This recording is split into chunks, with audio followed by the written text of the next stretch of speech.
બટાટાના પાકમાં પીળાશ, વૃદ્ધિ અટકી જવી અને તાજગી ઓછી થવી આ માઇક્રોન્યુટ્રિયન્ટ્સની ઉણપનું લક્ષણ છે.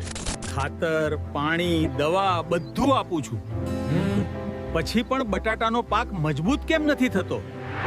ભાઈ, બટાટાનો છોડ પીળો પડે એટલે મેગ્નેશિયમની ઉણપનું મોટું કારણ છે. મેગ્નેશિયમ ઓછું હોય તો પાંદડા લીલા ન રહે, વૃદ્ધિ અટકે અને ઉપજ પર સીધી અસર પડે. હવે ઈડીટીએ મિક્સ માઇક્રોન્યુટ્રિયન્ટની તાકાત સાથે નવું ન્યુટ્રીટેક્સ જીવન છોડ એને ઝડપથી શોષી લે અને તરત અસર બતાવે.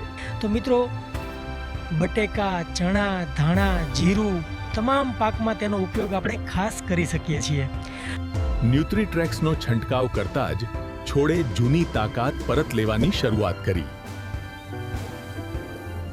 ફક્ત થોડા દિવસમાં પાંદડા લીલા થયા, નવી કુણપ આવી અને બટાટાનો પાક મજબૂત થયો. ન્યુટ્રીટ્રેક્સ બટાટાના પાકને આપે મજબૂત બળ અને ખાતરીભરી વૃદ્ધિ. ન્યુટ્રીટ્રેક્સ ખેડૂતનો ભરોસો, પાકની તાકાત.